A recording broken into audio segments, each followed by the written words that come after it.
कैसा ये इश्क है।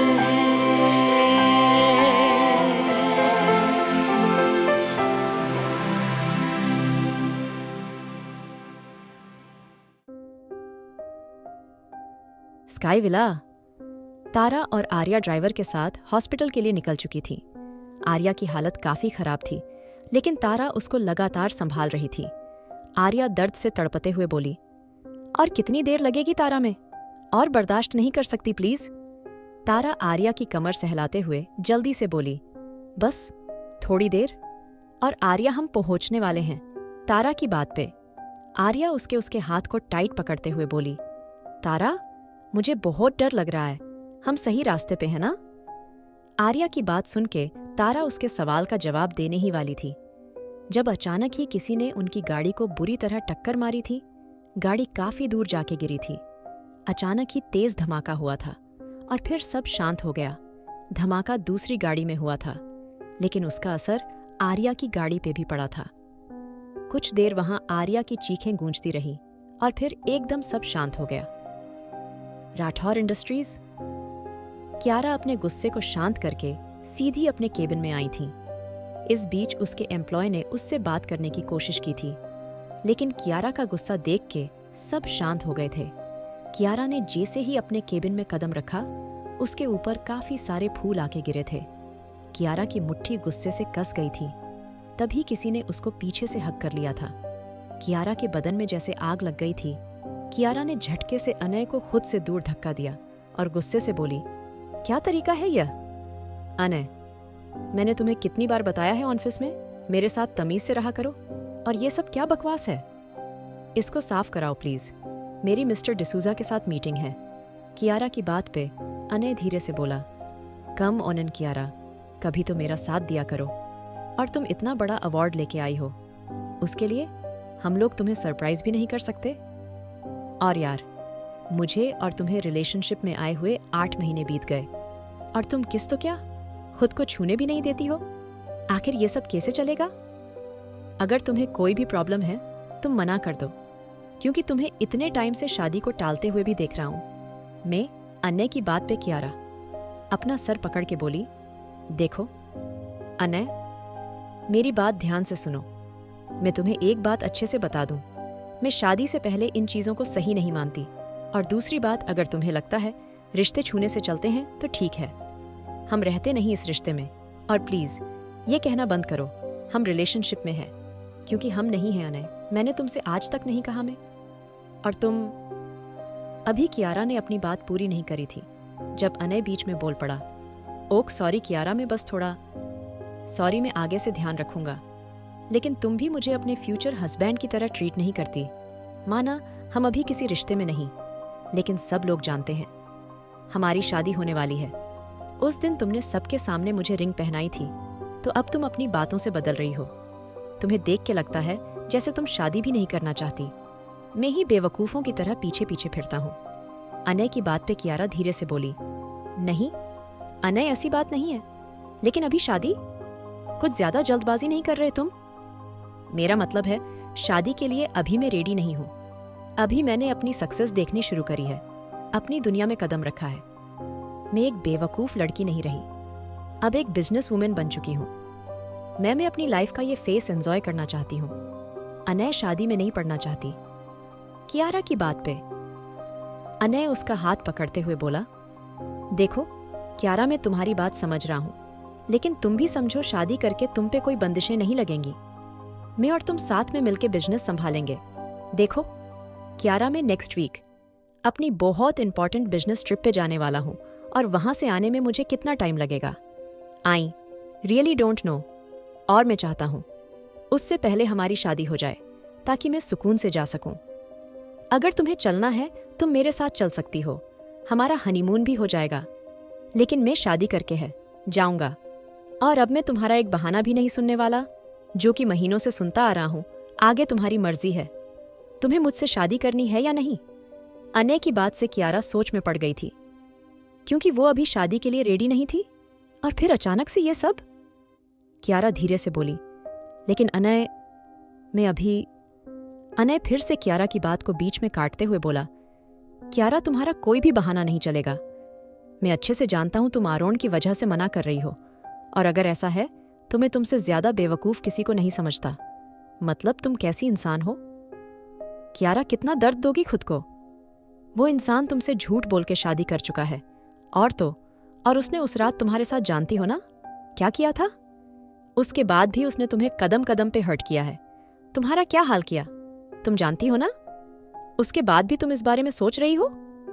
देखो कियारा, तुम अपने करियर में भी आगे बढ़ चुकी हो, तुम्हारे लोग भी तुमसे खुश हैं। अब तुम्हें शादी कर लेनी चाहिए, और शादी के बाद कौन सा मैं तुम्हें कहीं दूर ले जाऊंगा? तुम यहीं अपने परिवार के साथ रहना। अनय की बात पे कियारा कुछ सोचते हुए बोली, देखो अनय, ये बहुत बड़ा फैसला है, मैं एकदम नहीं ले सकती। तुम मुझे थोड़ा वक्त दो, मैं तुम्हें सोच के बताती हूँ। कियारा की बात पे अनय उठते हुए बोला, ठीक है, आज शाम मुझे जवाब चाहिए। इतना कह के अनय केबिन से निकल गया था, और कियारा उसको जाता हुआ देख रही थी। कियारा दीवार को घूर रही थी, उसके दिमाग में कुछ नहीं आ रहा था।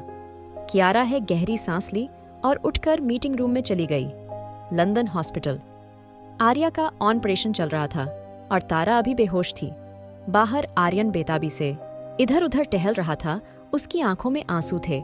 राघव और रूहेल दोनों ही उसको शांत कराने की कोशिश कर रहे थे, लेकिन आर्यन का हाल खराब था, क्योंकि वो पिछले कुछ दिनों से आर्या से काफी अटैच रहने लगा था। दोनों साथ साथ खाना खाते थे, साथ साथ रहते थे। दोनों के बच्चे ने दुनिया में आने से पहले अपने मॉम डैड के बीच नजदीकियों का फूल खिला दिया था, लेकिन आज अचानक ही ये सब हो गया था। आर्यन का हाल खराब था। वो आर्या के सोने के बाद उसके पेट के सर रख के घंटों घंटों अपने बच्चे से बातें करता था, और आज अचानक से ये सब।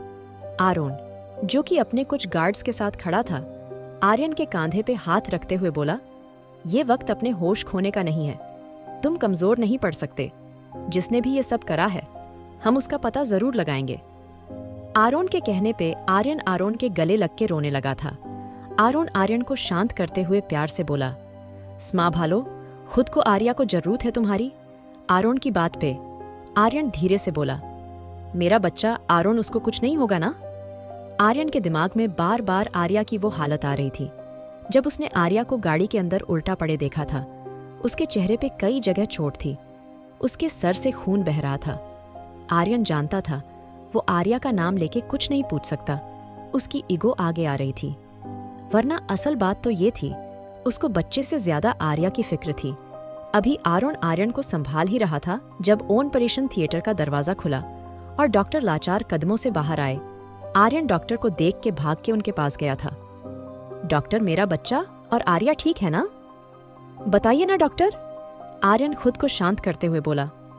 तभी डॉक्टर ने अपनी नजरें ऊपर उठाई और धीरे से बोले, I am really sorry mister Warner, हमने बहुत कोशिश की लेकिन बच्चे को बचा नहीं पाए। डॉक्टर ने अपनी बात पूरी करके सामने देखा, जहां आर्यन लाल आंखों से डॉक्टर को घूर रहा था। आर्यन के ऐसे देखने पे डॉक्टर डर गए थे। तभी आर्यन डॉक्टर का कॉलर पकड़ते हुए गुस्से से बोला, मेरा बच्चा नहीं बचा पाए तुम? क्या बकवास है, यह मुझे मेरा बच्चा चाहिए, वरना तुम्हारा डॉक्टरी का लाइसेंस आज और अभी खत्म हो जाएगा, समझे तुम? आर्यन डॉक्टर को धक्का देते हुए बोला। तभी राघव और रूहेल बीच में आ गए थे। आरोन आर्यन को संभालते हुए बोला, होश में आ। आर्यन, इसमें डॉक्टर की कोई गलती नहीं है, और ये पागलों जैसी हरकतें बंद करो। आर्या को तेरी जरूरत है, उसको संभाल। आर्यन आरोन की बात सुन के गुस्से से बोला, दिमाग खराब हो गया तेरा? मेरा बच्चा आरोन, मैंने उसके लिए 9 महीने इंतजार करा है। एक एक पल तड़पा हूं मैं उसके लिए, और ये घटिया डॉक्टर अगर कुछ भी कह देगा तो मैं मान जाऊं? मैं अपने बच्चे को और कहीं लेके जाऊंगा। वो बिल्कुल ठीक है, आरोन गहरी सांस लेते हुए बोला। आर्यन, डॉक्टर ने कहा, ना वो नहीं बचा पाए। बच्चे को आर्या को तेरी जरूरत है, उसके पास जा, ये सब बकवास बंद कर। आरोन की बात पे आर्यन झटके से कुर्सी पे बैठ गया था, क्योंकि सच में उसने एक एक पल कैसे बच्चे का इंतजार करा था। ये बात सिर्फ वही जानता था। आज अचानक ये सब आर्यन को देख के आरोन डॉक्टर को देखते गए बोला, आर्या ठीक है ना? आरोन की बात पे डॉक्टर धीरे से बोले, she is fine mister Warner, उन्हें नॉर्मल वार्ड में शिफ्ट कर दिया जाएगा। आप टेंशन मत लीजिए, उनको गहरी चोट लगी है, कोशिश करिए वो खुश रहें। डॉक्टर की बात पे आरोन ने सर हिलाया तो डॉक्टर भी सर हिला के चले गए थे। तभी आरोन रूहेल को देखते हुए बोला, तुम तारा के पास जाओ, उसको भी किसी की जरूरत है। आरोन की बात पे रूहेल चला गया था और आर्यन बस दीवार को देख रहा था क्योंकि उसको कुछ समझ नहीं आ रहा था। वो अचानक ही खुद को बहुत ज्यादा टूटा हुआ महसूस कर रहा था। Rathore industries Kiara meeting room में बैठी थी जब अचानक ही उसके कानों में किसी की आवाज पड़ी। कियारा ने पीछे देखा तो एक हैंडसम सा लड़का उसको देख रहा था। कियारा उठते हुए बोली, मिस्टर डिसूजा राइट? वो आदमी मुस्कुराते हुए बोला, बिल्कुल, nice to meet you miss Kiara Rathore. Kiara खुश होते हुए बोली, थैंक यू सो मच, मुझे लगता है मैंने आपको कहीं देखा है। कियारा की बात पे मिस्टर डिसूजा मुस्कुरा के बोले, जरूर देखा होगा क्योंकि अक्सर खूबसूरत लड़कियां मेरी हॉटनेस से दीवानी होकर मुझे हर जगह सर्च करती है। डिसूजा की बात पे कियारा धीरे से बोली, सॉरी। कियारा की बात पे डिसूजा हंसते हुए बोला, मजाक कर रहा था मिस कियारा, मैं काफी मजाक करता हूँ। कियारा डिसूजा की बात पे आराम से बोली, फिलहाल मुझे लगता है हमें मीटिंग करनी चाहिए, मजाक नहीं है ना मिस्टर डिसूजा? कियारा की बात पे मिस्टर डिसूजा आराम से बोला, मैं बिना मीटिंग के ही 100 करोड़ आपकी कंपनी पे इन्वेस्ट करने के लिए तैयार हूं। Miss Kiara, what? डिसूजा की बात पे कियारा हैरानी से बोली, क्योंकि इतना बड़ा फैसला वो भी एकदम कोई कैसे ले सकता है? कियारा धीरे से बोली, आई थिंक मिस्टर डिसूजा, आपने ठीक से सुना नहीं, मीटिंग करने आए हैं, मीटिंग करके ही इन्वेस्ट करिए, ये सब क्यों? और आप अचानक इतना पैसा कैसे इन्वेस्ट करने के लिए रेडी हो गए? कियारा की बात पे मिस्टर डिसूजा हंसते हुए बोला, जितना आपके बारे में सुना था आप तो उससे ज्यादा खतरनाक है मिस कियारा। वैसे आप खुद सोचिए, आप आज बिजनेस वुमेन का अवार्ड लेके आई हैं तो आपके साथ इन्वेस्ट करने में क्या सोचना? उस आदमी की बात से कियारा हैरानी से उसको देखने लगी थी।